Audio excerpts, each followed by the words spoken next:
Oh, good. Okay, we're live now. Good morning, everybody. I'm Robin Sheridan with Real Logic Sotheby's. Yes. Good morning. I'm Kyle Berquist with Primary Residential Mortgage. Yeah, and we decided we'd go live on this personal page today. We're working out our Facebook Live system and keeping it fresh, and we have a pretty decent audience this week. So we're here to answer your Seattle area real estate questions. Last week we talked a lot about things, but we have some good news this week. Interest rates. Let's talk about it. Interest rates are falling.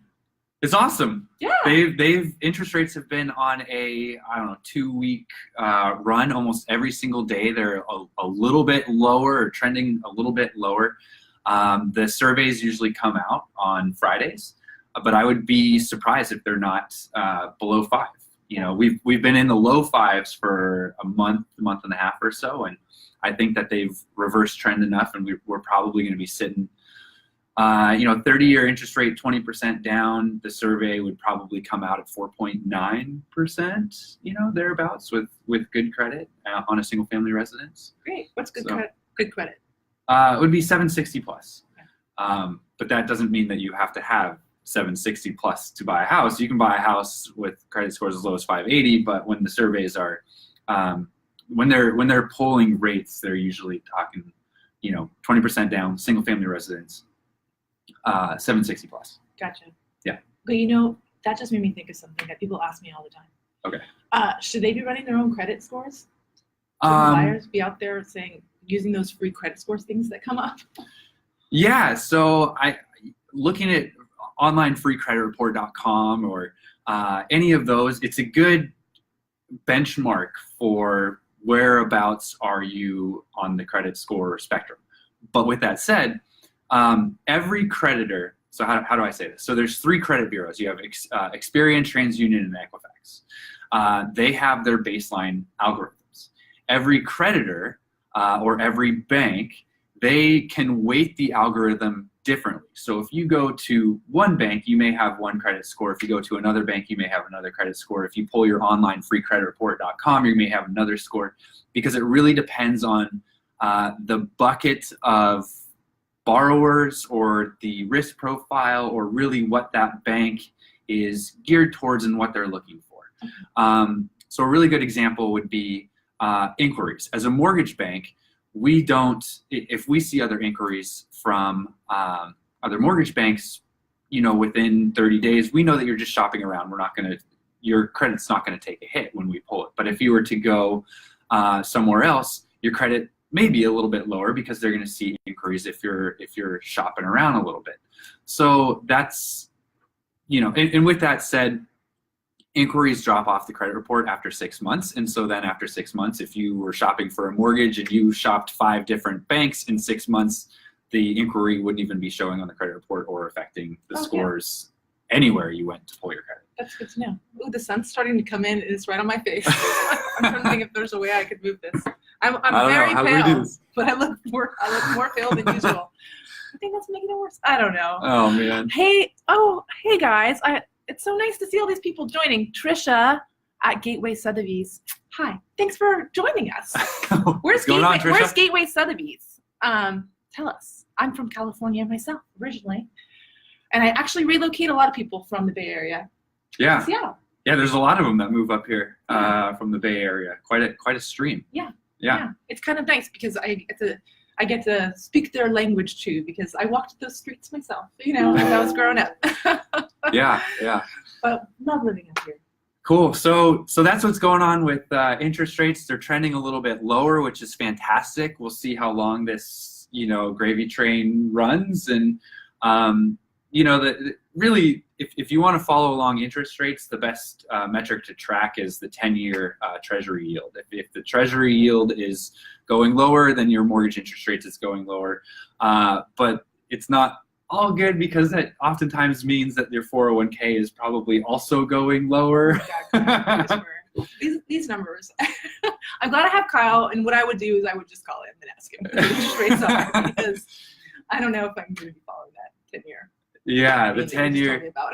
But usually what's good for mortgage interest rates is bad for 401k, but vice versa, right? If your 401k is doing really well, then interest rates, maybe they're not doing as well, because there's a finite amount of investing dollars, and they kind of go, to which market is safer at the time.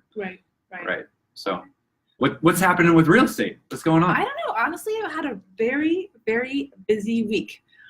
Okay, Sacramento. Nice. 916. Right? That's the one. I have really good friends from Elk Grove. Went to high school there. I saw Lady Bird recently. Good movie, which is set there. Lady Bird. Yeah. The person who directed Lady Bird was one of my wife's high school friends. No way. Like, good friends in high school. Is she from Sacramento? Yeah. Oh, well, my in the house. wife's whole family was Christian brothers, and Allie went to, I can't remember where she went to. She went to all-girls Catholic school, and the name's just forgetting. It's slipping my mind right now. Oh. But anyway. Interesting. I might know the school. Okay. Trisha might know too. Okay, well, I have to say, I expected this week, or I expected this month to be, I was hoping to have a little bit of a slower month. I mean, baking cookies with my little girls. Yep. But it's been super, super busy prepping listings for coming out in January, and actually working mostly with buyers right now.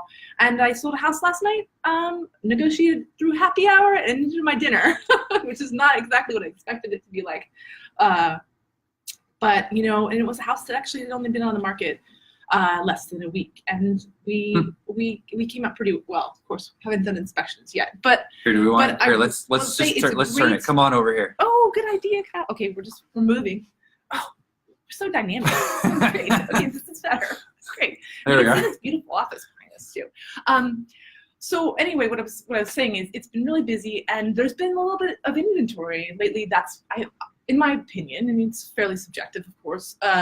More quality inventory this week. That's awesome. Yeah, it's been really nice to see, having places to show people that I think they might be interested in, and it feeling like you're not under that same time pressure you were like 6 months ago, where you've got to get a pre-inspection and all this stuff done, in a really short time frame. Yeah. And that's hard. That's hard for people to swallow. So back to the inventory. So we've had inventory levels in Seattle have been growing, but you would say that, I don't know if there was a quality metric or measurement of the inventory. Yeah, we talked a little bit about it last week, but so you're seeing that maybe quality measurement of the inventory that's coming out is increasing a little bit. Like, we're getting more higher quality stuff. And what does that mean? Is that stuff going really quickly? Is it escalating, or what are you? That's a good question. It's not usually escalating right now. Things, if they're priced properly, they're selling at or around list price if they are selling quickly, right? Because a seller is not usually going to take a lower offer, very quickly. They're trying to price things properly right now, at least if people are advised properly. So I think the average days on market right now are hovering around 2 weeks. So it's an uptick, of course, from what we're sort of seeing in the spring, but 2 weeks for the city of Seattle is really nothing. That's so funny. Yeah. So 2 weeks on a percentage basis would be, I don't know, what are we normally at? 7 days? Or? Well, if you go back to 2015, because I was looking at the numbers this morning, we were in between them. We were in between 14 and 16 days. So, and then before 2015, of course, it was 30 days. Yeah. It was quite a long time that things languished on the market. But now, it's going pretty quickly. It's not really, I don't see a true slowdown right now. It's just a little more breathing room for people. And you get to have your full inspection contingency in most cases right now, at least for my buyers. And that is a beautiful thing.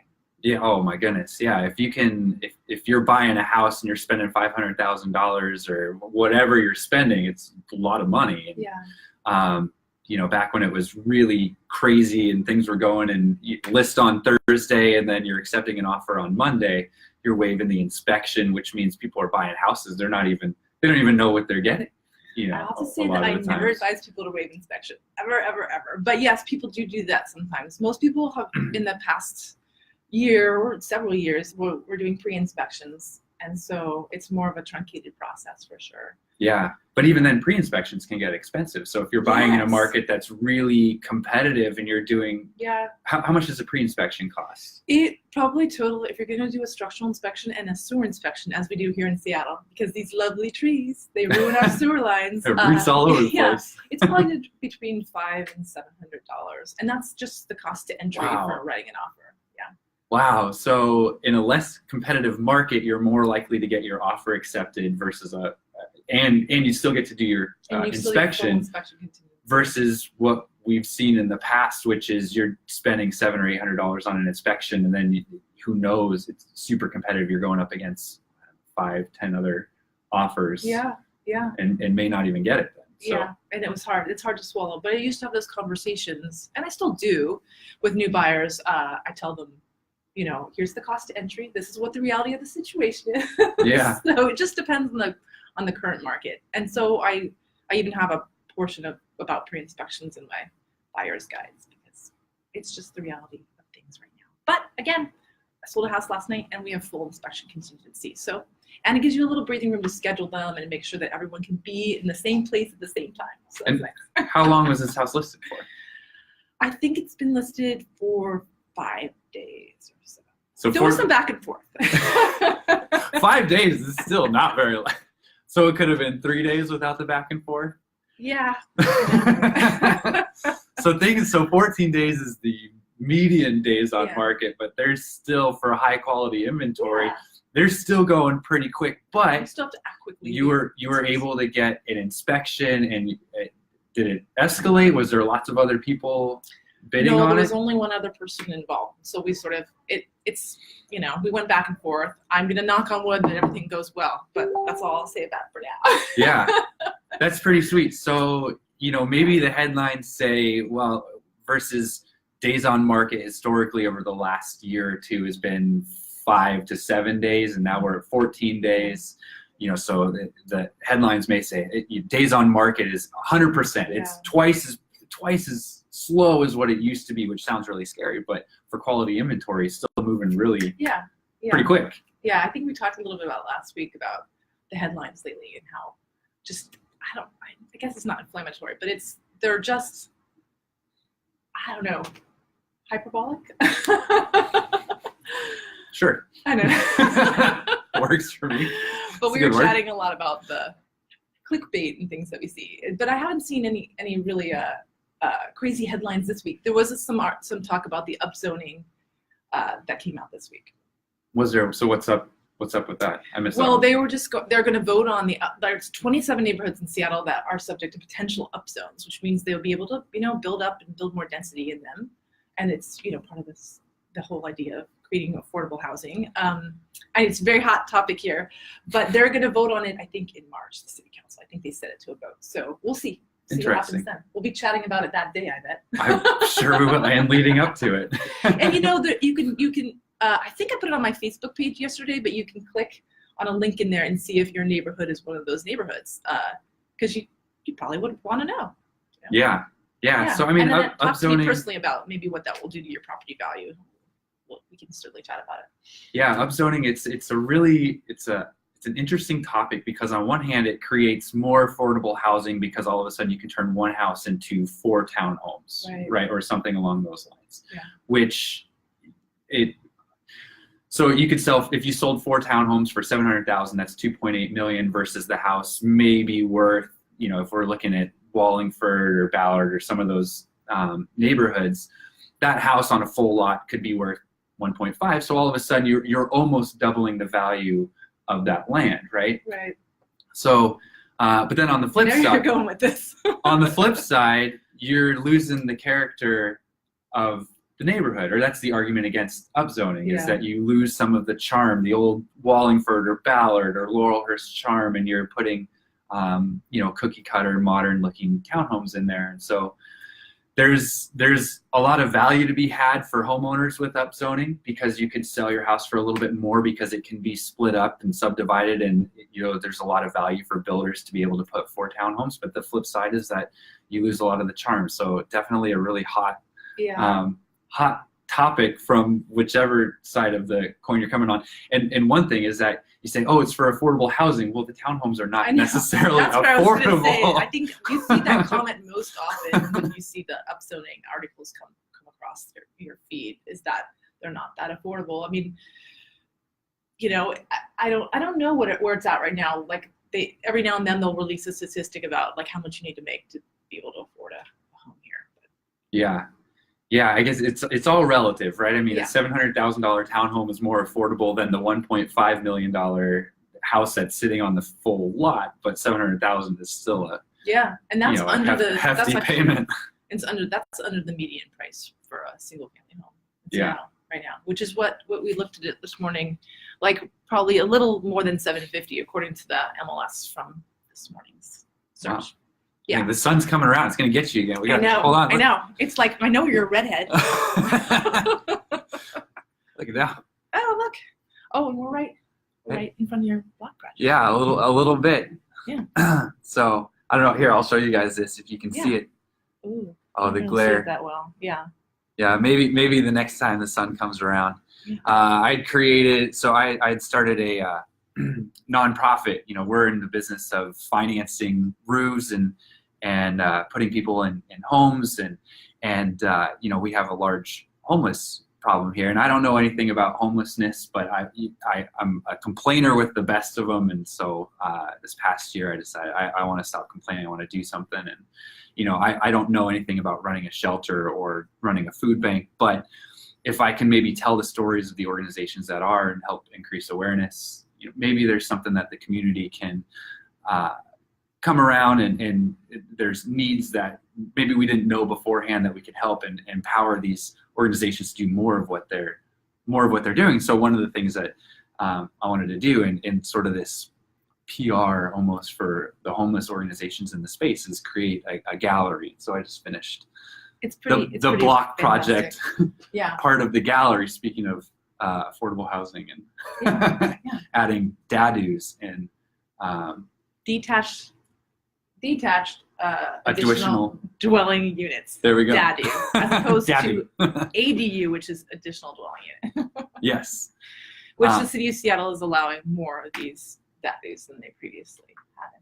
Yeah. So I mean, they're in a way they're increasing supply, and the block project builds dadus and works with social workers and caseworkers to bring people who are homeless that don't feel safe in shelters or don't want to be in a shelter for one reason or another. They give them their own space, which provides integrity. You know, really helps launch them on the road to recovery. So that's what that's about. Yeah. It's called the Block Project. BLOCK. Yes. Does anyone have any questions? Because I see a number of you have joined. So you can actually just type a question. Thanks, Trisha, for the congrats. You can actually just type a question, and we can actually see it on our screen. So we will answer your questions if you have any. And if you don't think of something right now, you can PM either one of us, and we'll answer your question next week. We're going to try to do this weekly on Fridays usually, but I have our company event, our annual event is tomorrow. So 'tis the season. It is like holiday party. And you know I like to party, but you know, but Robin. It's a lot when you're working full time. You got little kids too. We both have 2 little kids, so So what else were we chatting about this morning? I think we were chatting about renting versus buying. It's one of the questions we get a lot. We're at our like potential where we generally stop, but let's just talk for a second about renting versus buying, unless somebody else has a question. Yeah. So renting versus buying, I get a lot of, you know, so the current market right now is we've had a lot of inventory of new apartments. In the last 2 years, there's been more new apartments added in 2017 and 18 than the previous 50 years, 5 decades combined. Yeah. They're cheaper for builders to build than their condos. Traditionally, that's been the case the last several years. Yeah, and there's a lot of people. So we have this massive influx of supply of apartments, and so rents aren't increasing as much anymore. And so there's a lot of people renting that, you know, if your rent goes up $100 to $200 every year, it kind of motivates you to be like, all right, I'm buying a house. But Sure. when the rents don't change, you go, yeah, I'm good. Yeah. Right? Yeah. It's still expensive out there, though. Yes. The rents, they're not cheap for sure. Well, they're not, to be clear, they're not falling. Yeah. Right? I mean, Yeah. Okay, I take it back. They're falling a fraction of a percentage point. But if you go back to I think it was 2011 or 2010, the average rent in Seattle was $970, and now it's about $1,800 Right. for a 1-bedroom. So we're certainly not. That was 7 years ago, 8 years ago, Yeah. right? And that's how much they've risen in 8 years. Yeah. And so we're certainly not going. We're not going to go back there. Right.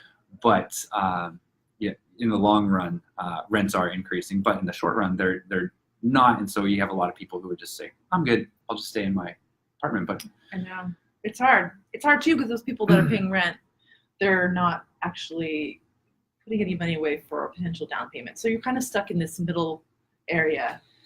Yeah. Where that's the money just it's sort of going down the drain. I mean, not everyone's, cut out to be a homeowner, of course, but it is, I don't know. It's probably one of the best things I ever did.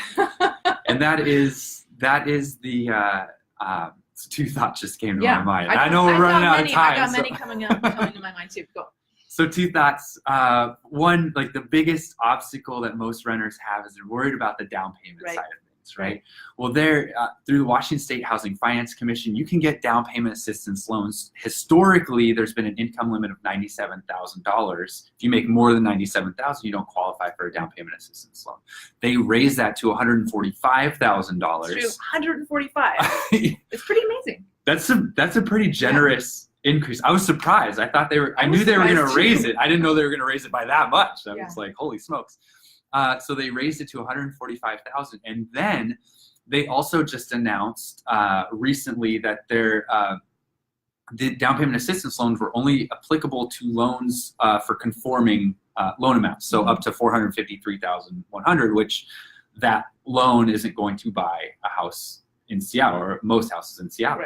Right. But they increased what bucket of loans that down payment assistance applies to up to $667, which is fantastic. So now you can get a down payment assistance loan on a loan up to $667, or starting January 1st, it's going to be to $726, $525.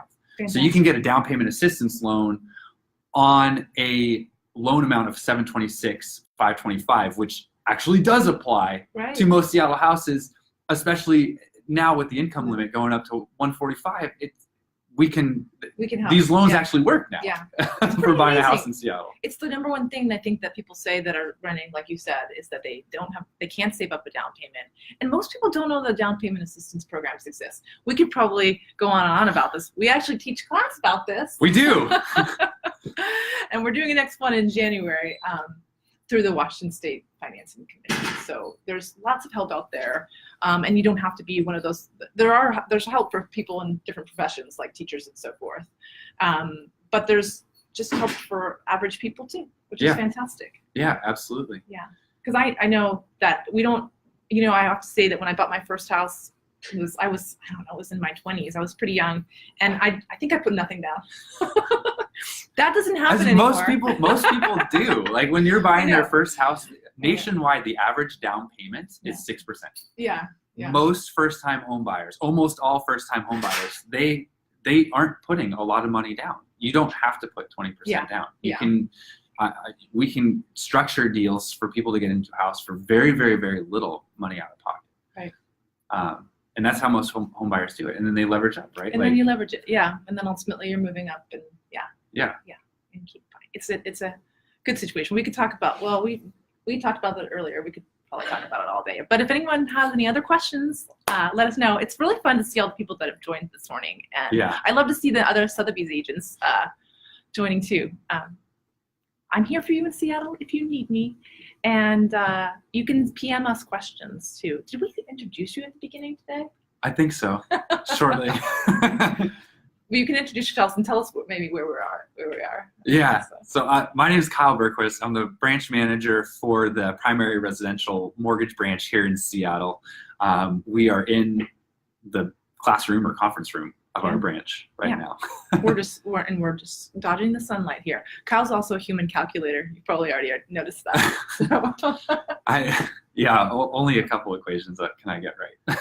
It's better than I can do. The Anyway, simple I rely on math. him for the numbers. So, well, thanks for coming. And we'll be back. I think we're just going to be back like normal next week on Friday morning. Friday morning at what time? 9, right? 9. We said Friday mornings at 9. We're live. We're live. And We'll see you then. Okay. Thanks, guys. All right. Thank you.